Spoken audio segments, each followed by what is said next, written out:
The dismissive avoidance pattern of maintaining multiple connections simultaneously, whether through actual dating, keeping exes accessible, cultivating ambiguous relationships, or simply ensuring they always have options beyond their primary partner, isn't about promiscuity or commitment issues in the way most people understand those terms.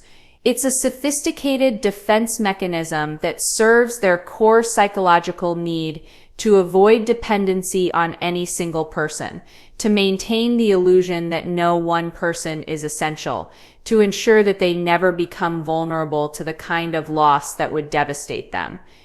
The dismissive avoidant doesn't necessarily want multiple partners in the sense of actively desiring multiple romantic or sexual relationships. They need multiple partners as psychological insurance against the terror of needing someone too much, as proof that they're not dependent, as escape routes that prevent any single relationship from becoming so important that losing it would be intolerable. This pattern is often hidden, rationalized as keeping friendships with exes, maintaining an active social life, or simply being someone who values their independence and connections with many people. But beneath these justifications lies a strategic distribution of attachment that ensures the avoidant never puts all their emotional eggs in one basket, never allows one person to become so central that their absence would create a void the avoidant couldn't manage. Understanding why dismissive avoidance needs this structure reveals the profound fear driving their behavior and the emptiness this strategy ultimately creates, despite its effectiveness at protecting them from the vulnerability of genuine focused attachment to one person. The illusion of independence through distributed attachment. The dismissive avoidant maintains multiple connections as a way of creating and preserving the illusion of independence, convincing themselves and others that they don't need any particular person because they have many people, that they're self-sufficient because their emotional needs are distributed across multiple sources rather than concentrated in one relationship. This distribution feels like independence to the avoidant. They're not dependent on any single person, not vulnerable to any one loss, not trapped in the kind of focused attachment that would give another person power over their emotional well-being. But this isn't genuine independence. It's dependence disguised as independence. Attachment spreads so thin across multiple connections that it remains manageable and controllable. The illusion works because the dismissive avoidant can point to their multiple connections as evidence that they're not needy, not clingy, not the kind of person who loses themselves in a relationship. They have friends, they have ex-partners they remain in contact with, they have people they're casually dating or keeping as options. To outside observers and to themselves, this looks like someone who's socially engaged, who values many connections, who doesn't put unrealistic expectations on any single relationship to meet all their needs. This framing makes the pattern seem healthy, diversified attachment, not putting all eggs in one basket, maintaining rich social networks beyond romantic partnership. But the illusion crumbles when examined closely. The dismissive avoidant isn't distributing attachment because they have such abundant capacity for connection that it overflows one relationship. They're distributing attachment because focused attachment terrifies them, because putting significant emotional weight on any single person triggers their fear of dependency, because they need the psychological safety of knowing that no one person matters enough, that losing them would be devastating. The multiple connections aren't about having so much love to give. They're about ensuring that no one person receives enough of their attachment that the avoidant becomes vulnerable to loss. The distributed attachment also serves to maintain emotional distance in each individual relationship. When the dismissive avoidant has multiple connections, they can justify limited availability and investment in each one. They can't be fully present with their primary partner because they have other relationships and commitments. They can't invest deeply in any friendship because they have multiple friends they're maintaining. They can't focus entirely on one person because that would mean neglecting others. This distribution creates built-in justification for the distance the avoidant craves, making their unavailability seem like a consequence of being busy and socially engaged rather than a defensive strategy to avoid intimacy. The illusion of independence through distributed attachment allows the dismissive avoidant to avoid the sustained vulnerability that focused attachment requires. When all your emotional needs are met primarily by one person, that person sees you fully, your needs, your vulnerabilities, your moments of weakness, your dependence on them for support and connection. This level of being known feels dangerous to the dismissive avoidant. But when attachment is distributed, no single person sees the full picture of the avoidant's emotional landscape. Each person receives a curated, managed version of the avoidant that never reveals complete dependence or vulnerability. The avoidant remains protected because they've never shown anyone their full self, never allowed anyone to see how much they actually need connection. The distributed attachment also protects the dismissive avoidant from having to do the deep work that focused partnership requires. Maintaining one primary relationship demands addressing conflicts, working through difficulties, and developing intimacy over time, building the kind of trust that only comes through sustained presence and vulnerability. But maintaining multiple surface-level connections allows the avoidant to avoid this depth. When difficulty arises in one connection, they can redirect attention to another. When vulnerability is required in one relationship, they can retreat to others where they remain more defended. The multiple connections allow them to experience relationship without doing the work that genuine intimacy demands. The illusion of independence also serves the dismissive avoidant's need to maintain optionality and avoid feeling trapped. Having multiple connections means they always have somewhere else to direct their attention. If any single relationship becomes too demanding, too intimate, too expectant of consistency and commitment, they're never fully committed anywhere because they're partially committed everywhere. And this prevents the claustrophobia the avoidant experiences when they feel locked into focused partnership with one person who expects and deserves their full presence and investment. The distributed attachment creates a life that looks full, many people, many connections, much activity, but feels empty because none of the connections reach the depth that actually satisfies human needs for intimacy and being truly known. The dismissive avoidant has many people, but no one. Many connections, but no real intimacy. Many options, but no genuine partnership. They've protected themselves so effectively from dependency that they've also protected themselves from the very connection they need, creating an illusion of independence that's actually a sophisticated form of emotional isolation, where they remain alone even while surrounded by people who think they're connected to them. How multiple options protect against the terror of dependency. The dismissive avoidance need for multiple partners functions primarily as protection against the terror of becoming dependent on any single person, against the vulnerability of needing someone so much that losing them would be intolerable, against the risk of putting themselves in a position where another person has the power to devastate them through departure or rejection. This terror of dependency is the core wound driving dismissive avoidant attachment, rooted in early experiences where depending on caregivers led to disappointment, neglect, or pain. Maintaining multiple options is the adult avoidant's primary strategy for ensuring they never experience that kind of devastating dependency again. The protection works through psychological dilution of attachment. When the dismissive avoidant distributes their attachment across multiple people, no single person becomes essential enough that losing them would be unbearable. If one person leaves, there are others. If one relationship ends, there are more connections to occupy attention and prevent the avoidant from fully feeling the loss. This structure creates emotional insurance. The avoidant is never putting themselves in a position where one person's absence creates a void they can't manage or a pain they can't tolerate. The multiple options ensure that no single loss is catastrophic, because there's always somewhere else to direct attachment. Having multiple options also protects the dismissive avoidant from the anxiety that focused attachment creates.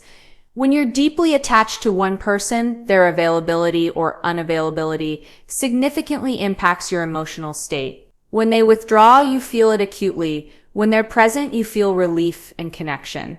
This fluctuation based on one person's behavior feels dangerous to the dismissive avoidant because it means their emotional well-being depends on someone else's choices. But when attachment is distributed across multiple people, the impact of any one person's availability is diminished.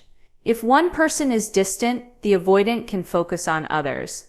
If one relationship is experiencing difficulty, other relationships provide distraction and alternative sources of connection.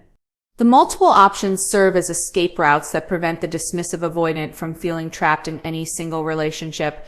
Feeling trapped is one of the avoidant's core fears, the sense that they're locked into something they can't leave, that they've committed to someone in ways that limit their freedom, that they're expected to show up consistently even when doing so feels uncomfortable. Having other options means the avoidant never fully commits anywhere because they always have alternatives.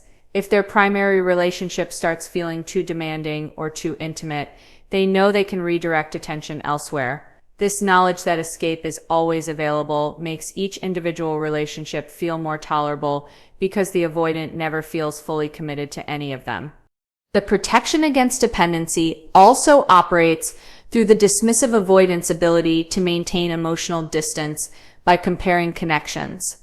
When you have only one intimate relationship, you're fully present to its particular dynamics, its specific challenges, its unique qualities. But when you have multiple connections, you can maintain distance from each by comparing them to others. This person is more understanding, but that person is more exciting. Or this relationship is more stable, but that one is more passionate. This comparison prevents full appreciation of any single connection's value because the avoidant is always measuring each against others rather than experiencing any relationship on its own terms.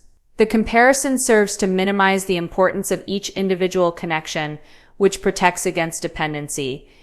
Having multiple options also protects the dismissive avoidant from the vulnerability of pursuit and the potential for rejection.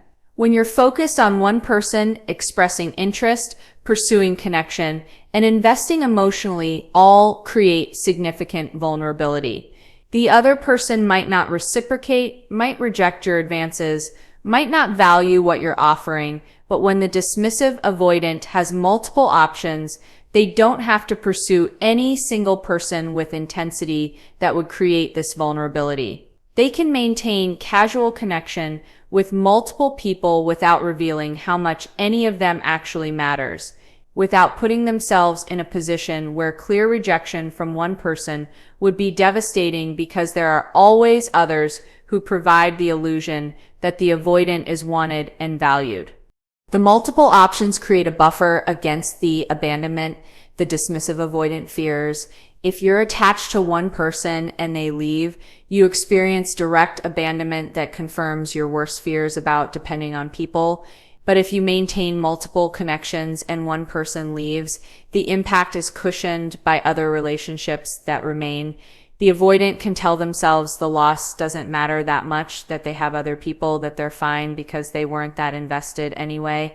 This narrative protection against experiencing abandonment as catastrophic requires maintaining options so that no single departure represents complete loss. The protection through multiple options also allows the dismissive avoidant to avoid confronting their own capacity for sustained intimacy. If they focused on building deep connection with one person, they'd quickly encounter the limits of their own ability to maintain presence, vulnerability, and consistency. They'd have to face that their patterns create problems, that their withdrawal damages intimacy, that their defensive strategies prevent the depth they might actually want. But when connection is distributed across multiple shallow relationships, these limitations never become as apparent. The avoidant can believe they're capable of intimacy because they have many connections. Without having to confront that, none of those connections reach genuine depth because they can't tolerate the vulnerability depth requires. The terror of dependency that drives the need for multiple options ultimately keeps the dismissive avoidant in a position where they're protected from the pain of loss, but also protected from the joy of genuine connection, where they've ensured themselves against devastation, but also against deep satisfaction, where they've maintained control and autonomy, but sacrificed the very intimacy that makes life feel meaningful. The protection works. The dismissive avoidant successfully avoids becoming devastatingly dependent on any single person. But the cost of this protection is that they also never experience the kind of focused, deep, mutual attachment that transforms lives, that provides the security they're seeking through independence, that offers genuine fulfillment rather than the hollow simulation of connection that multiple shallow relationships provide. The emotional safety of never being fully invested anywhere. The dismissive avoidance pattern of maintaining multiple partners creates a psychological state where they're never fully invested in any single relationship, never placing their complete emotional weight on one connection, never committing themselves so thoroughly that retreat would be difficult or costly. This lack of full investment feels like safety to the avoidant. They're protected from being hurt too deeply, from becoming too vulnerable, from experiencing the kind of devastating loss that comes when something you're fully invested in ends. But this safety comes at the profound cost of never experiencing the depth, satisfaction, and transformative power that full investment in relationship provides, leaving the avoidant in a permanent state of emotional hedging that prevents both catastrophic pain and genuine fulfillment. The emotional safety of partial investment manifests first in the dismissive avoidant's ability to maintain psychological distance even while appearing to be in relationship. They're present but not fully present, engaged but not completely engaged, committed but with significant reservations and escape routes clearly mapped. This distance means they can participate in relationship without the vulnerability of being all in, without the exposure that comes from showing someone your complete self, without the risk of discovering that what you're offering isn't enough or isn't wanted. The partial investment allows the avoidant to experience relationship while maintaining protective barriers that full investment would require them to dismantle. Never being fully invested also protects the dismissive avoidant from the pain of unmet expectations. When you're fully invested in a relationship, you have hopes and expectations about what that relationship will provide: emotional support, consistent presence, mutual growth, shared future. When those expectations aren't met, the disappointment is acute, but the dismissive avoidant doesn't allow themselves to develop these expectations because they're not fully invested enough to hope for that much. They maintain low expectations across all their connections, which protects them from disappointment, but also ensures they never experience the satisfaction of expectations being met and exceeded by someone who shows up fully for them. The emotional safety of never being fully invested anywhere also allows the dismissive avoidant to avoid the identity implications of deep commitment. When you're fully invested in a relationship, that relationship becomes part of your identity. You're someone's partner, you're building a life with someone, your choices are made in context of shared existence. This integration of relationship into identity feels threatening to the dismissive avoidant because it suggests loss of self, becoming defined by relationship rather than by independence. But maintaining multiple partial investments means the avoidant's identity remains separate from any relationship. They're fundamentally independent with various connections, rather than fundamentally partnered with auxiliary independence. And this identity protection feels crucial to their sense of self. Never being fully invested protects the dismissive avoidant from grief when relationships end. When you've invested everything in a relationship and it ends, the grief is overwhelming. You've lost not just the person, but the future you imagined, the identity you'd built, the home you'd created together. But when the dismissive avoidant maintains only partial investment, endings are more manageable. They can tell themselves it wasn't that serious, they weren't that attached, they have other connections to focus on. This protection from overwhelming grief comes at the cost of never experiencing the joy and depth that make grief so painful when lost. The avoidant has protected themselves from feeling too much pain by ensuring they never feel too much joy or connection either. The emotional safety also includes protection from the vulnerability of being truly known. Full investment in a relationship requires revealing yourself completely, your fears, your wounds, your needs, your limitations, your history, your dreams. This level of exposure is terrifying for the dismissive avoidant because it means someone could see them fully and find them lacking, could know them completely and choose to leave anyway. But partial investment across multiple connections means the avoidant never reveals their complete self to anyone. Each person sees a curated version, a managed presentation that never exposes the full vulnerability of who the avoidant is beneath their defenses. This protection from being fully known feels safe, but creates profound loneliness, because the avoidant is never truly seen by anyone. Never being fully invested anywhere also protects the dismissive avoidant from having to do the sustained work that deep partnership requires. Fully invested relationships demand consistent effort, working through conflicts, addressing patterns, growing together, building shared life, maintaining connection through difficulty and boredom and changing circumstances. This ongoing work is exactly what the dismissive avoidant wants to avoid. By maintaining multiple partial investments, they can experience the benefits of connection without committing to the sustained labor that depth requires. When one connection becomes demanding of effort, they can redirect to others that feel easier in the moment. The avoidant is essentially relationship hopping internally, even while maintaining multiple connections simultaneously, always moving toward whatever requires least effort and avoiding anything that would demand sustained presence.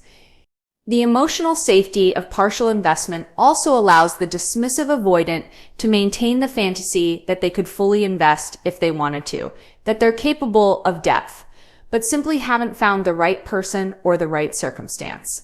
This fantasy is protected by never actually testing it. Never being fully invested means never discovering whether they're actually capable of sustaining that investment. The avoidant can tell themselves that their patterns aren't limitations, but choices, that they could be different if they decided to be, without having to confront whether that's actually true. The partial investment across multiple connections preserves the possibility of capability without requiring its demonstration. The protection of never being fully invested anywhere ultimately creates a life structure where the dismissive avoidant is emotionally spread so thin that they experience connection without depth, relationship without intimacy, attachment without vulnerability. They're safe from devastating loss because they've ensured nothing is important enough to devastate them. They're protected from overwhelming grief because they've prevented themselves from experiencing the kind of joy and connection that would make grief overwhelming if lost. They're secure from rejection because they've never revealed enough of themselves that rejection would feel truly personal. But this safety is also a prison that prevents the very experiences that make life feel meaningful. Being fully known and fully loved anyway, investing completely in something that matters profoundly, building depth with another person that transforms both of you, experiencing the kind of partnership where two people's lives become genuinely intertwined rather than remaining adjacent. The dismissive avoidant has achieved emotional safety through never being fully invested anywhere, but in doing so has also ensured they never experience the profound satisfaction and meaning that full investment with all its risks provides. Why one person's consistency triggers their escape mechanisms. The dismissive avoidance need for multiple partners becomes especially apparent when one person begins showing up consistently, reliably with genuine care and sustained presence. This consistency, which would feel like safety and security to someone with secure attachment, triggers the avoidance escape mechanisms and intensifies their need for other options.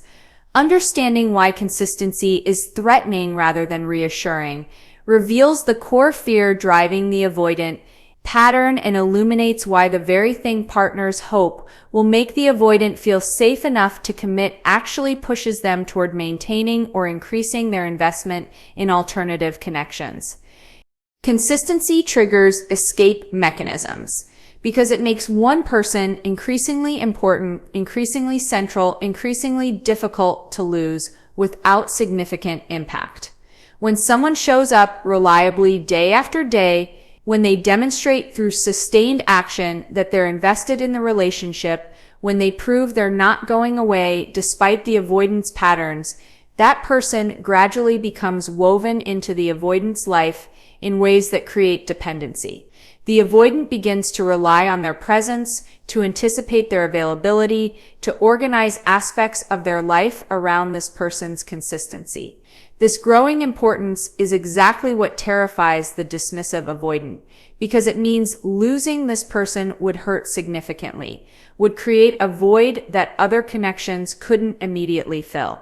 The consistent person's presence also highlights the avoidant's own inconsistency and creates implicit pressure for reciprocation. When someone shows up reliably, there's an unspoken expectation that you'll show up reliably too, that you'll match their investment and consistency with your own. This expectation feels like pressure to the dismissive avoidant even when it's never explicitly stated. The consistent presence itself becomes a kind of demand, not a verbal demand, but a relational one that makes the avoidance withdrawal and inconsistency more visible and less acceptable. The avoidant experiences this implicit pressure as a threat to their autonomy, as a requirement to perform a level of presence they're not certain they can sustain. Consistency from one person also threatens the avoidance narrative about relationships being inherently unreliable, about people inevitably disappointing, about dependency leading to pain. The dismissive avoidant has constructed these narratives to justify their defensive strategies, to make their patterns seem like wise responses to realistic assessment of relationship dynamics rather than wounds that need healing. But when someone shows up consistently, when they prove reliable and trustworthy through sustained action, these narratives are challenged. The avoidant must either revise their understanding of relationships or maintain their narratives by finding fault with the consistent person, by creating distance that prevents the consistency from fully registering, by keeping other options available that allow them to minimize the importance of this one person's reliability. The consistent person's sustained presence also makes it harder for the dismissive avoidant to maintain emotional distance through the strategies that usually work, minimizing the relationship's importance, focusing on flaws, keeping interaction superficial. Consistency breaks through these defenses because it's hard to minimize someone who keeps showing up, difficult to focus only on flaws when someone consistently demonstrates care, impossible to keep things superficial when someone's sustained presence creates opportunities for depth. The avoidant feels their defenses weakening in the face of this consistency, and this weakening triggers panic about losing control over intimacy levels and becoming more vulnerable than they can tolerate. Consistency from one person intensifies the dismissive avoidant's fear of engulfment and loss of self. When someone is consistently present, there's a natural pull toward integration of lives, toward spending more time together, toward building shared routines and future plans. This integration feels like loss of autonomy to the avoidant, like their independent identity being gradually subsumed into couple identity, like their freedom being restricted by another person's consistent presence and the obligations that creates. The more consistent the person is, the more the avoidant feels pulled toward this kind of integration, and the more desperately they need other connections to assert their independence and prove they're not becoming consumed by one relationship. The consistent person's reliability also triggers the dismissive avoidance fear that they'll become complacent and take this person for granted until they leave, or that they'll hurt this person through their patterns in ways they'll regret. The avoidant recognizes on some level that consistency is rare and valuable, that someone showing up reliably despite their patterns is offering something precious. But this recognition creates anxiety about their own capacity to reciprocate, about whether they'll damage something good through their inability to show up consistently themselves. This anxiety about inevitable failure can trigger the avoidant to preemptively create distance or maintain other options as a way of protecting themselves from the guilt and pain of eventually disappointing someone who's been consistently good to them. Consistency from one person also makes the dismissive avoidant more aware of what they're avoiding by maintaining multiple connections. When someone is consistently present, it becomes harder to ignore that the other connections lack that depth and reliability, that the multiple options the avoidant maintains are actually lesser substitutes for what this one person is offering. This awareness creates cognitive dissonance. The avoidant has to acknowledge they're choosing multiple shallow connections over one deep one, that their pattern isn't about valuing many connections, but about avoiding committing fully to any connection. This recognition threatens the narrative that maintains the avoidant's self-image as someone independent rather than someone defended. The escape mechanisms triggered by consistency include the avoidant intensifying contact with alternative connections, suddenly becoming more invested in casual relationships or friendships that had been peripheral, reaching out to exes or past connections, or beginning new casual dating even while in committed relationship. These behaviors serve to dilute the importance of the consistent person, to prove to themselves that they're not dependent on anyone, to create psychological distance from the intimacy the consistent presence is generating. The avoidant might also create literal distance by traveling, by becoming busier with work, by filling their schedule with activities that limit time with the person who's showing up consistently. Why one person's consistency triggers escape mechanisms ultimately reveals that the dismissive avoidant isn't seeking safety through reliable connection. They're seeking safety through ensuring no connection becomes too reliable, too important, too difficult to lose.